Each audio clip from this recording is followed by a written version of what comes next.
kita. Pak Edo akan melanjutkan yang kemarin ya, melanjutkan yang kemarin. Kemarin kan Pak Edo sempat membahas mengenai jenis lembaga arbitrase. Jenis lembaga arbitrase itu ada dua. Yang pertama, lembaga arbitrase ad hoc sama lembaga arbitrase institusional. Kalau ad hoc, Pak Edo kan sudah sempat menjelaskan, itu merupakan lembaga yang dibentuk khusus untuk menyelesaikan penyelesaian tertentu sehingga bersifat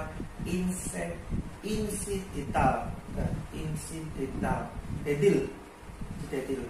Ya artinya sewaktu-waktu diperlukan akan ada gitu. Terus kalau yang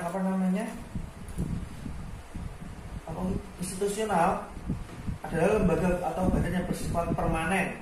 Contohnya BANI, BAMUI, the Court of Arbitration of the Stational Chamber of Commerce. Oh, ini kan lembaga-lembaga khususnya, ini bagus di luar negeri.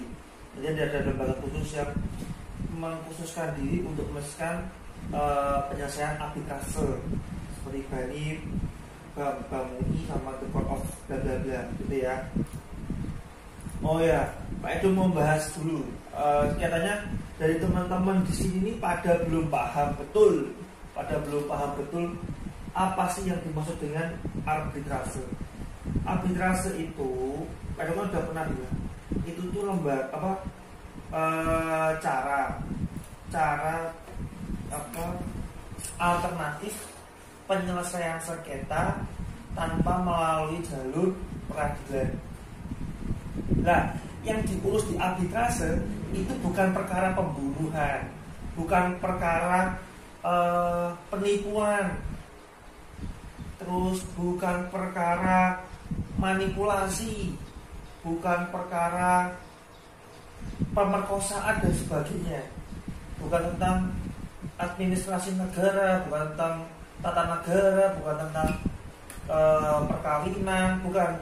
Di arbitrase itu bukan membahas mengenai kayak gitu-gitu, bukan. Lebih mengkhususkan mengenai perniagaan, tentang perdagangan, ya toh, tentang perdagangan. Nah, di sini di dalam undang-undang nomor 30 tahun 99 itu di pasal berapa tadi? Baca. Oh ya, pasal 9 ayat 1, dalam hal para pihak memilih penyelesaian sengketa melalui arbitrase setelah sengketa terjadi, persetujuan mengenai hal tersebut harus dibuat dalam suatu perjanjian tertulis yang ditandatangani oleh para pihak. Jadi setelah kalian sebelum kita masuk ke ranah arbitrase, itu tuh harus ada perjanjian sebelumnya, yang tertulis, yang dituangkan. Terus kita lanjut lagi, siapa yang berhak menulis perjanjian itu dijelaskan dalam pasal 9 ayat 2. Dalam hal tidak dapat menandatangani perjanjian tertulis sebagaimana dimaksud ayat 1, perjanjian tertulis tersebut harus dibuat dalam akta notaris. Jadi yang membuat perjanjian tertulis itu harus seorang notaris, pejabat umum, tidak UJN. Itu sesuai UJN ya. Dalam itu yang membuat tertulis kita. Itu ya. Jadi sebelum masuk ke ranah arbitrase, orang itu harus punya perjanjian tertulis dulu sebelumnya. Dalam pasal 9 ayat 2 itu yang berhak membuat perjanjian tertulis itu adalah seorang notaris, ya toh.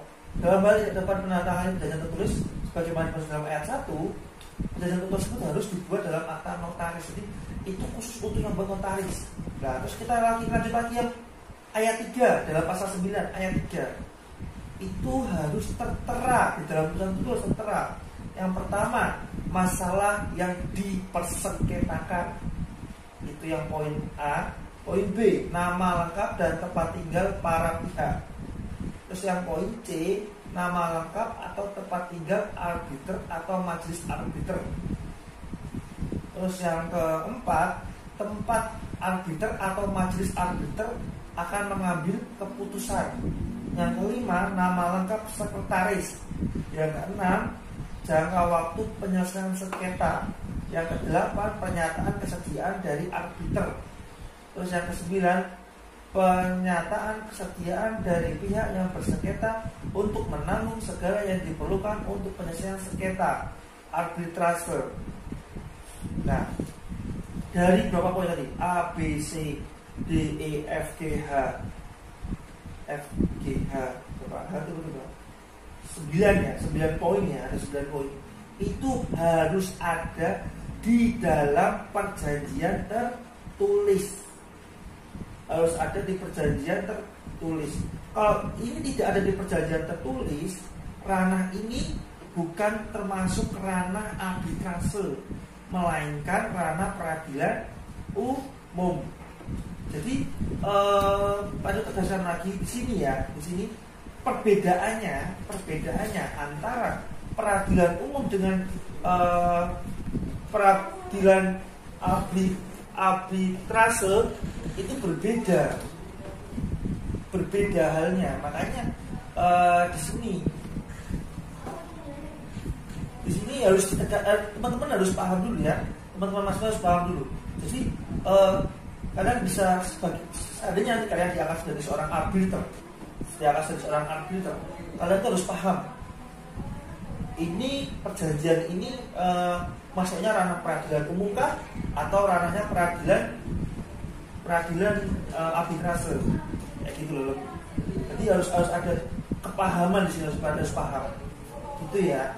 Jadi ininya itu, Pak itu mau tekankan di situ. Jangan bertanya tentang curanmor atau Pak ini sudah beli motor tapi motornya udah dikirim di orangnya. Misalnya tadi aku pernah satu teman mahasiswa kalian tanya mengenai Pak, ada orang beli motor tapi motornya belum lunas, terus digadekkan, motornya hilang, terus polisi nggak nangkep. Itu bukan ranah arbitrase, itu sudah ranah pidana. Itu ranah hukum pidana yang mana itu sudah maksudnya penggelapan, penipuan. Tidak ada hubungannya, di arbitrase tidak ada hubungannya. Gini aja Pak Edo akan ngasih tugas ya, kalian cari satu contoh kasus tentang arbitrase. Tidak boleh sama ya, nanti kumpulkan ke ketua kelas atau ketua kelas, nanti Pak Edo akan bahas salah satu dari tugas itu yang kira-kira kita cocok untuk kita bahas ya dong. Sebenarnya kalau kuliah kayak gini tuh lebih condong ke praktek ya Uma ya, lebih condong ke prakteknya, lebih enak. Jadi kalian bisa memahami betul apa sih yang dimaksud dengan ini gitu loh. Itu ya. Kita masuk ke materi lagi ya. Nah ini dia pihak-pihak yang terlibat. Oh ini wes ya, ini sudah ya. Sekarang kita ini nih. Mengapa memilih arbitrase? Ini sudah. Mengapa memilih arbitrase? Wes. Ruang lingkup arbitrase. Sengketa ya, ruang lingkupnya itu seperti apa? Jadi ranahnya arbitrase itu apa sih? Ranahnya. Di sini Pak Edo menjelaskan ada 2 poin. Yang pertama, sengketa dapat diselesaikan melalui arbitrase hanya sengketa bidang perdagangan dan mengenai hak yang menurut hukum dan peraturan undang-undang dikuasai sepenuhnya oleh pihak yang bersengketa dan tidak bersinggungan dengan kepentingan umum. Contohnya sengketa bisnis.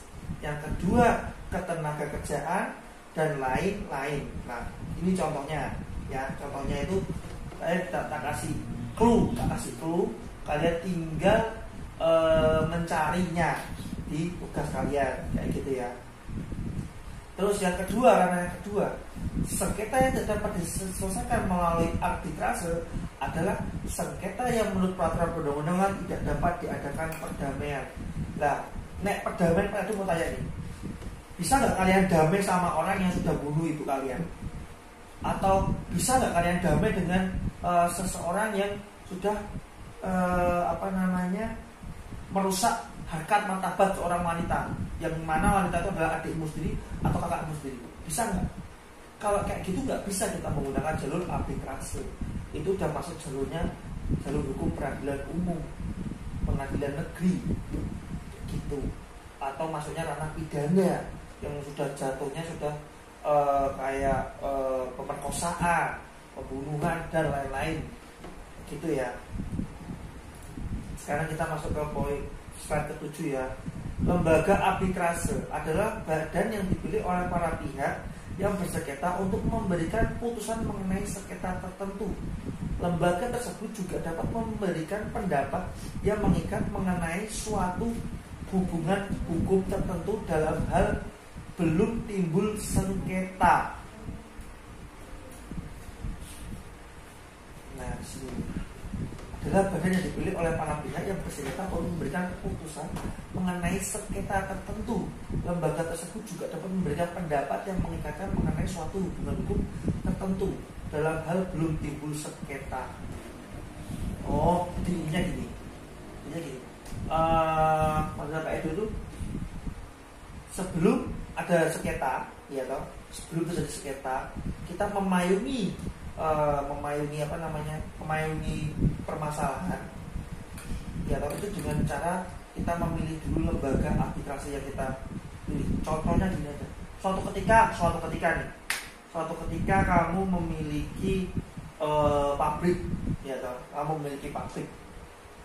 Nah, pabrik itu kan pasti punya orang-orang yang bekerja sana toh, orang-orang yang bekerja di pabrikmu kan, ada kan di pabrikmu.